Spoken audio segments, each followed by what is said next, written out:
DOWC is a rapidly growing service contract provider whose expansive line of F&I products includes Adventure Guard, specialty protection for power sports vehicles. Voted the #1 Dealer's Choice Award dealer-owned warranty company provider. Learn more about DOWC's customizable F&I offerings at DOWC.com. Hauling it to the track, blasting over it, pushing the limits, aiming for the top. You're always in it to win it, and you want to stay cool. Super Cool Boil Guard reduces engine operating temperatures by up to 20 degrees. Super Cool Performance. Superior protection against cavitation, corrosion, and erosion. Don't get beat by the heat. Visit redlineoil.com for products designed and engineered to keep you cool.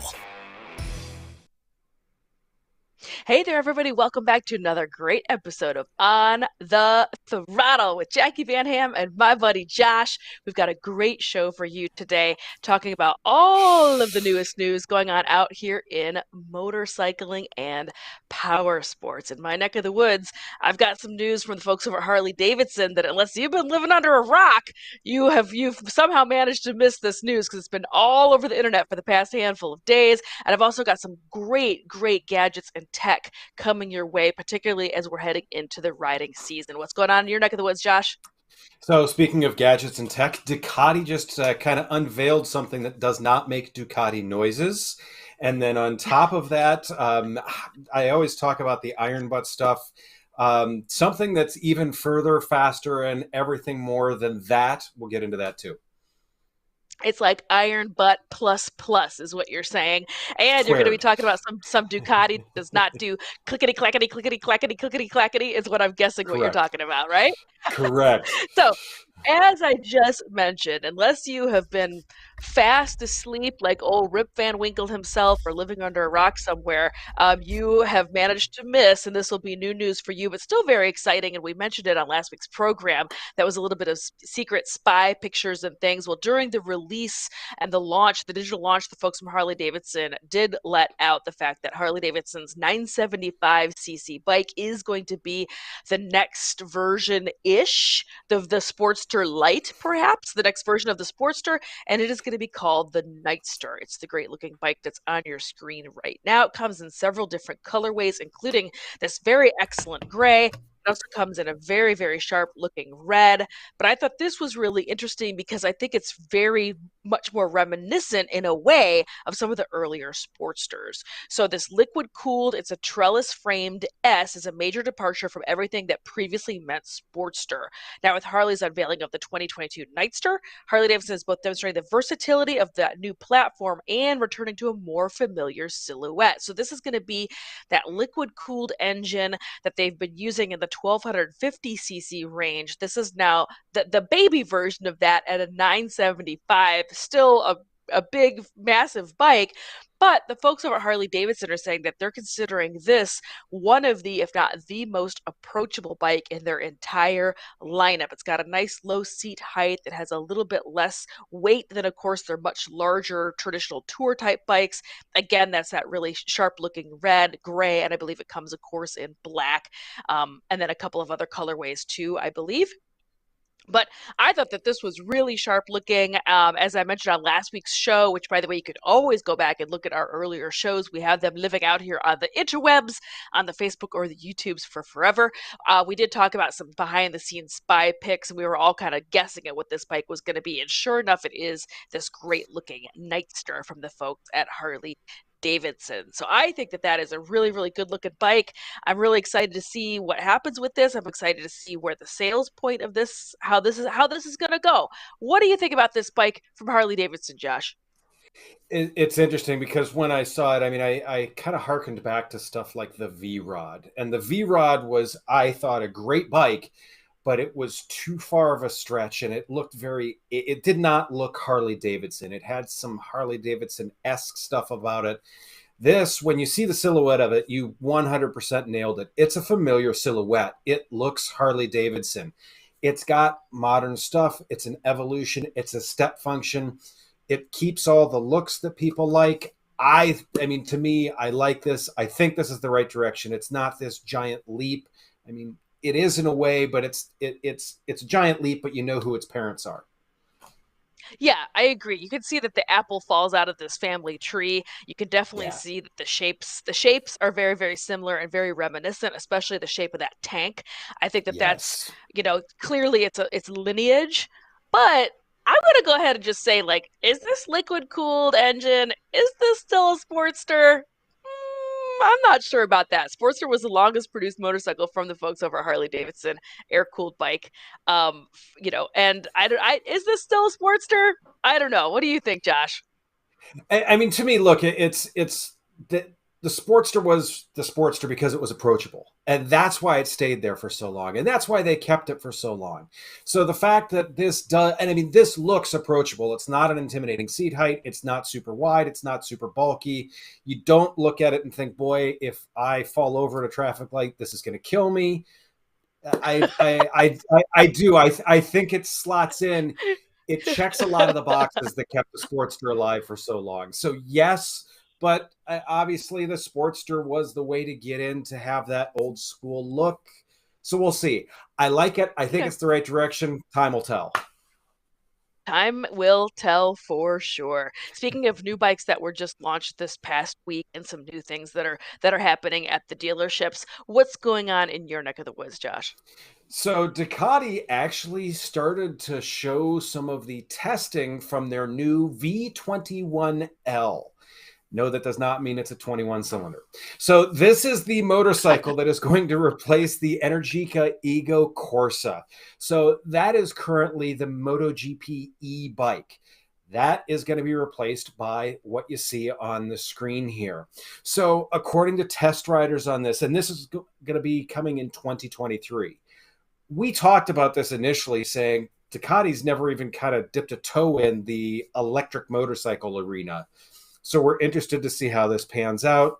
2023 is the deadline. The series is going to be racing this bike and this bike only. So it'll be interesting to see what happens with it. From the test riders, they say it does feel light. It's got a good balance, and except for being limited to 70% throttle in testing, it felt very MotoGP-like. So to me, those are all positive signs. One of the problems that the Energica had was she was a bit chunky. And it was tough to haul around the track, they said. A lot of work, a lot of physical effort with that. Not the case. So some of the details that we can see here in the second photo that we'll have up is this is running a dual slided swing arm on this. On top of that, you can see that still in this first photo even. Here we go with the second one. This has the Öhlins suspension on it, and you can see the trademark gold on the back there with the shock. It's the forks there. All the good stuff with this. Another thing that I like in this photo that you can see is there is a lot of carbon on this bike. And the one thing that a lot of people will notice is, what's your left foot going to do? Is it going to get bored because it's electric? There is no need for a shifter on this guy. As we go into the third photo here, this has non-carbon brakes. So this still uses a standard like road style brake with this. There's also some of this is the battery that you're seeing in the front.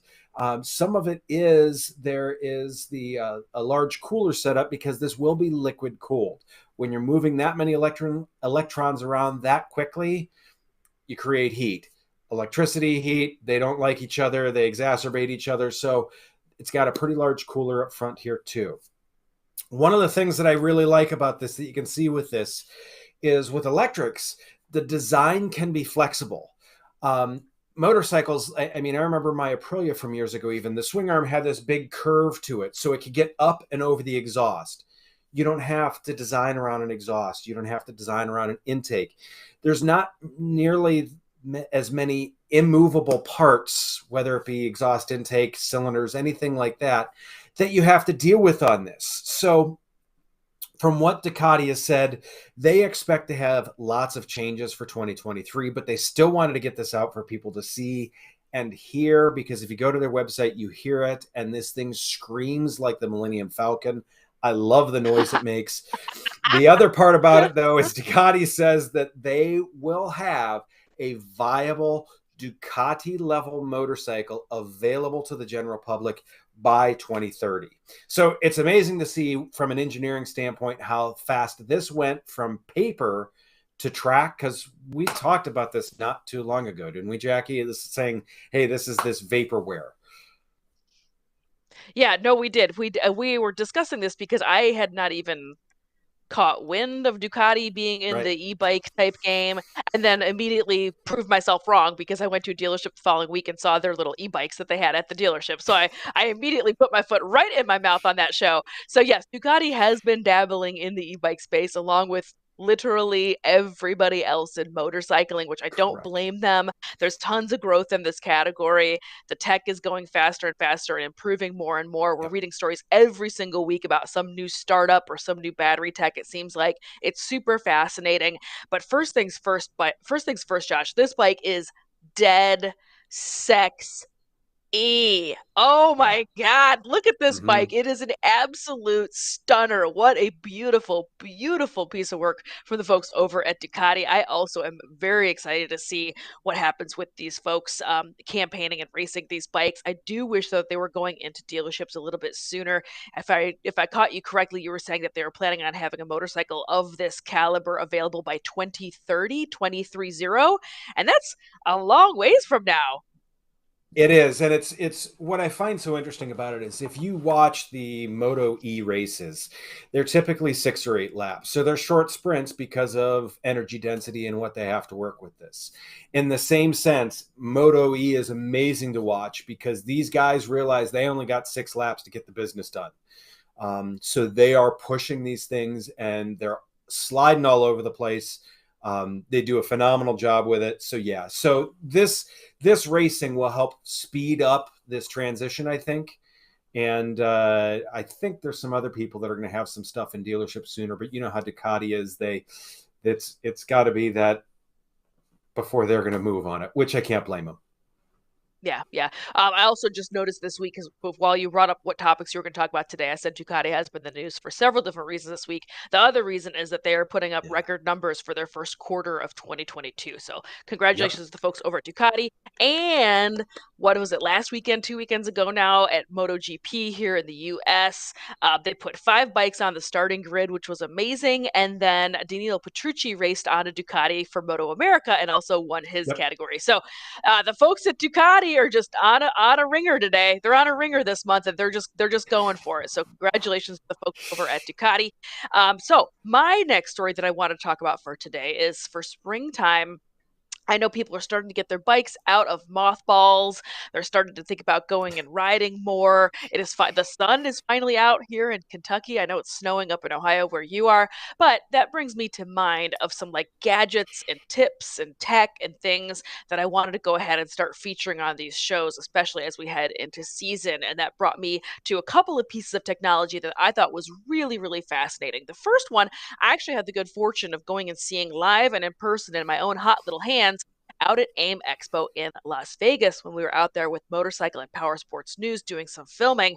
And I wanted to talk about this because it seems like every year, right around now, when people are getting their bikes out again, there's all these stories floating around about bike theft and bikes wandering off and how do you secure your bike and what chains, what locks, what covers, yada, yada, yada, all these like very analog type ideas of how to secure your bike, as well as on the flip side of that, though, a little bit of tech coming up to the forefront with tile and with putting one of the little Apple tags on your bike, maybe, or all these different ideas of how to like secure and or track your bike in case heaven forbid it gets stolen. So here's the kicker, though. All of those pieces of technology have like this Achilles heel. The Achilles heel is in a couple of different ways, in my mind. One, they usually have to be tied in somehow into the battery, into your 12-volt battery to keep them charged and keep them running. So it's very easy to find these trackers because all you have to do is find the cable and go to it, cut it, and yank it out. Now the tracker's gone if you're a thief. So the other kicker is that a lot of times these are using Bluetooth tech or other types of technology where you have to be near a source, it has to find it. Anyway, the whole long story of this whole thing is that this really neat piece of kit, this has its own cellular signal. It is battery operated, so no more tying into your big 12-volt battery. It has like a little actual battery inside of it. It puts out its own cellular signal, so that way it puts out its own signal if the bike gets moved. It puts forth it has a GPS, so it can send out also the location. It calls you if your bike is disturbed or moved in any way. Just a really, really fascinating piece of technology. Again, this is the folks at Monimoto. And then just to go through some of the little bits and bobbles that are in this, it's a smart GPS tracker that can be used on motorcycles and almost any other vehicle. And I thought that was really interesting as well. This isn't just for bikes anymore. The 7 is smaller, it is easier to install and more compact than the previous generations. It uses a network to inform the user something is awry. And once you walk away from the equipped vehicle with the Monimoto key fob, the system switches to alarm mode. If the vehicle is tampered with, the user will receive a phone call to alert them, and the unit will start sending location notifications to the user's phone every 5 minutes while the vehicle is moving.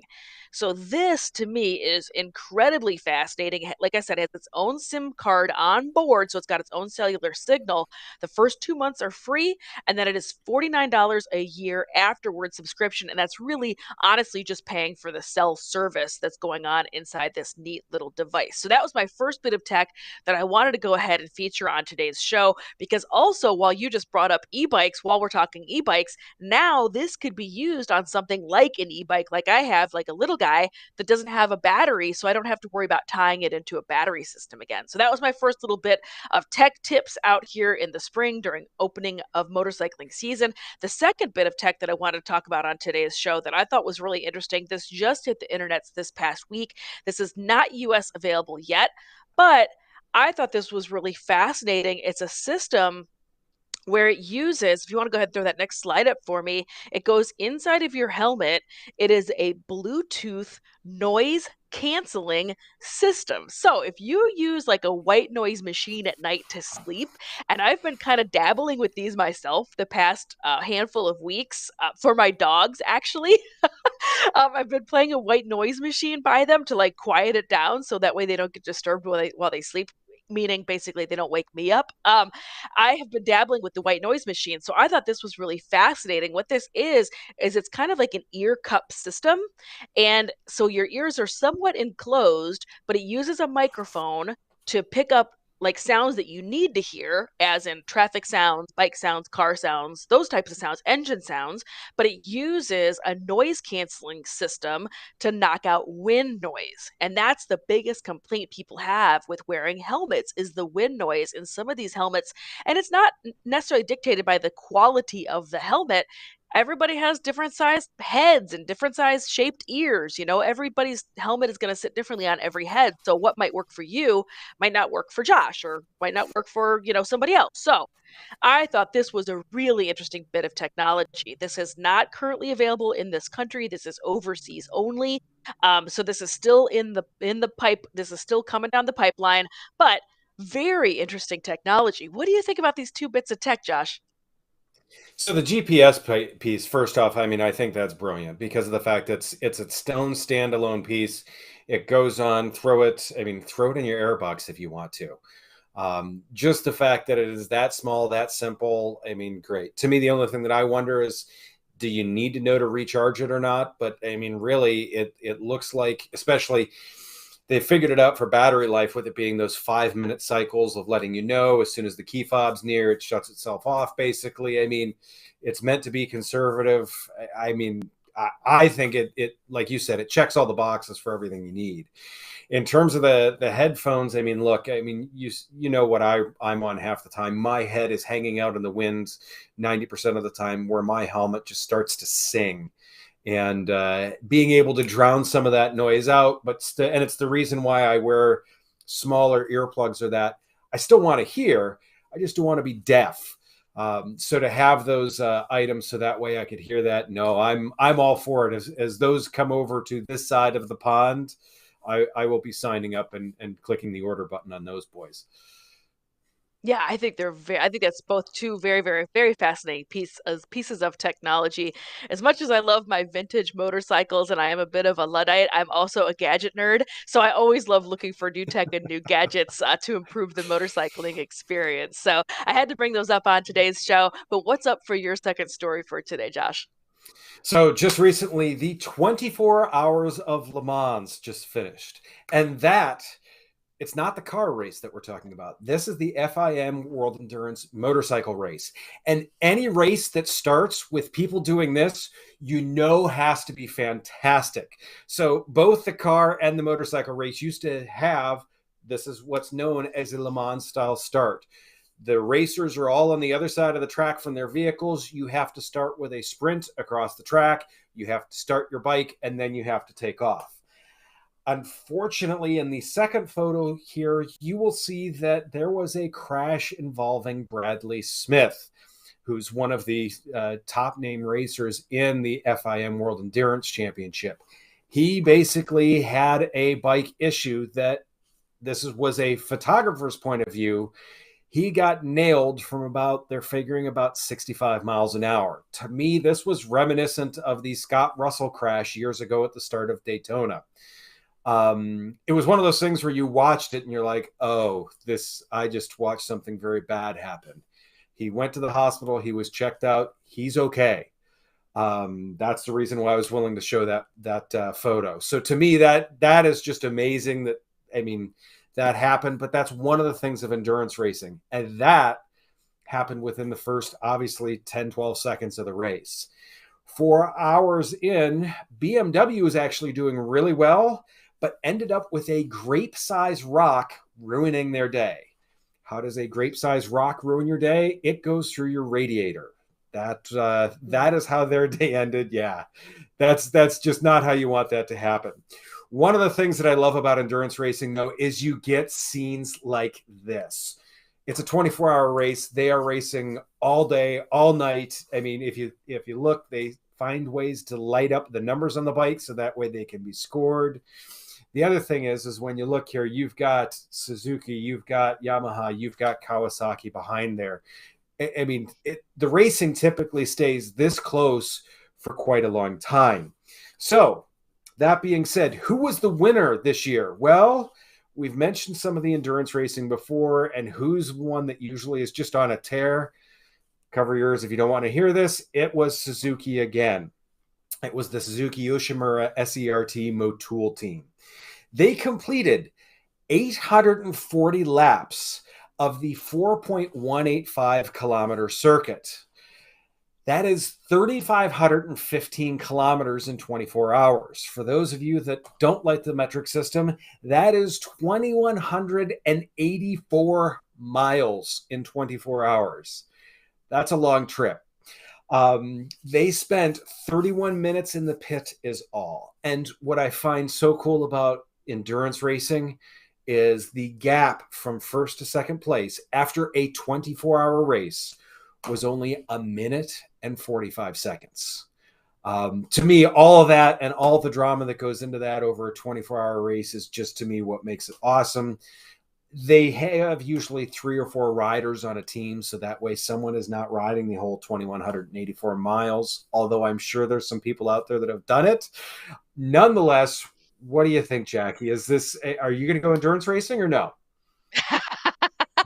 I am not planning on going endurance racing anytime soon, but I do love watching endurance racing. You're totally right. Yeah. I love watching the car and bike version, especially for those epic nighttime shots where the bikes are just barely lit and the rotors are glowing red. And Yep. yeah, no, I agree. I love the drama of it. I love the looks of it. I had no idea about that many miles getting knocked down in 24 hours. That is absolutely mind-boggling to me. And you're right. The other thing that always impresses me about 24-hour racing, cars and bikes both, is how close the racing is. You'd think over the course of 24 hours, it would just be this total, like, huge, spread out, wide open thing. And, no, it comes down to like minutes, literally just minutes distinguished between first, second, third, and fourth places sometimes. So I think it's great racing. And while we are talking about great racing, we are in that magical time of year when all of the winter power sports and summer power sports start over overlapping, and there's a So, handful of winding up. great events going on this weekend here in the United States, including the folks over at American Flat Track are back for another great round of their 2022 season. They are Nice. racing for, I believe, the very first time in Odessa, Missouri. They're going to be racing in Missouri this weekend, and that is again over the folks over at American Flat Track. Not to be outdone, the folks over at MotoAmerica are going to be racing in Atlanta this weekend, and that is going to be MotoAmerica, which is America's Superbike race series, but they also are going to be having King of the Baggers, Josh's favorite race series, and the Roland Sands Design race series going on over there as well.